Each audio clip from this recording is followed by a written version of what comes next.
జూలైలో ప్రారంభమైన ఈ ఉద్యమం 2024 జూలైలో వర్గీకరణ మీద మాట్లాడితే సుప్రీంకోర్టు ద్వారా ఒక చరిత్రాత్మకమైన తీర్పు వెలువరించి ఈ తీర్పు ద్వారా దళిత జాతులకు సమన్వయం చేసే ఒక చక్కటి అవకాశం కల్పించినందుకు సుప్రీంకోర్టుకు ప్రత్యేకమైన ధన్యవాదాలు. వారిని ఆపి మీకు ఇస్తాను. వర్గీకరణకు సంబంధించి అన్ని రాజకీయ పార్టీలు సంఘీభావం తెలిపాయి. గతంలో ఉన్న అన్ని ప్రభుత్వాలు కూడా శాసనసభలో ఏకగ్రీవ తీర్మానం కూడా చేశాయి. తెలుగుదేశం ప్రభుత్వము, కాంగ్రెస్ ప్రభుత్వము, బీఆర్ఎస్ ప్రభుత్వము మూడు ప్రభుత్వాలు కూడా శాసనసభలో వర్గీకరణకు అనుకూలంగా ఏకగ్రీవ తీర్మానం చేసి కేంద్ర ప్రభుత్వానికి పంపించడం జరిగింది. దండోరా ఉద్యమానికి అన్ని రాజకీయ పార్టీల మద్దతు లభించింది. దండోరా ఉద్యమానికి సమాజం యొక్క మద్దతు కూడా లభించింది. అందరూ కోరుకున్న విధంగా ఈరోజు వర్గీకరణకు అనుకూలంగా సుప్రీంకోర్టు తీర్పు ఇచ్చింది.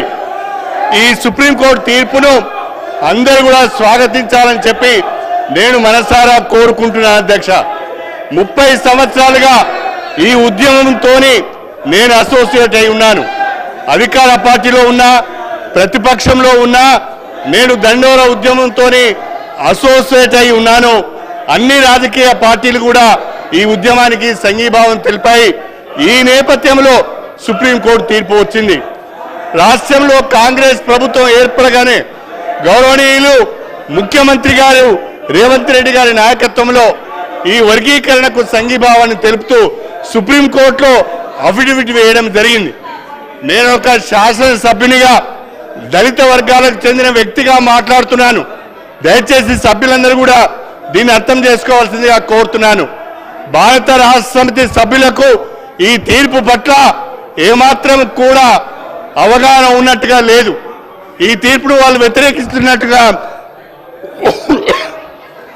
నేను భావించవలసి వస్తున్నది.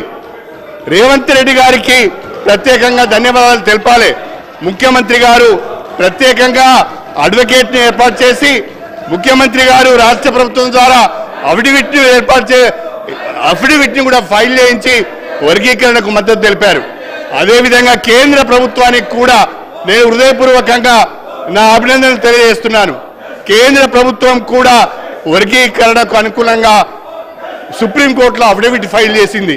కేంద్ర రాష్ట్ర ప్రభుత్వాలకు వర్గీకరణకు అనుకూలంగా అఫిడవిట్లు ఫైల్ చేసినందుకు హృదయపూర్వకంగా దళిత జాతుల నుంచి నేను అభినందనలు తెలియజేస్తూ ఈ తీర్పును స్వాగతిస్తూ ఇవాళ ముఖ్యమంత్రి గారు ఏదైతే ప్రకటన చేశారో ఇప్పుడు ఇచ్చిన నోటిఫికేషన్లో రాబోయే నోటిఫికేషన్లో కూడా ఈ యొక్క వర్గీకరణకు సంబంధించిన తీర్పును అమలు చేస్తామని అవసరమైతే ఆర్డినెన్స్ కూడా తీసుకొస్తామని చెప్పినందుకు ప్రత్యేకంగా ముఖ్యమంత్రి శ్రీ రేవంత్ రెడ్డి గారికి ఈ జాతుల పక్షాన ధన్యవాదాలు తెలుపుకుంటూ సుప్రీంకోర్టు తీర్పును స్వాగతిస్తూ ఈ అవకాశం మీరు నాకు ఇచ్చినందుకు ధన్యవాదాలు తెలుపుకుంటూ సెలవు తీసుకుంటున్నాను.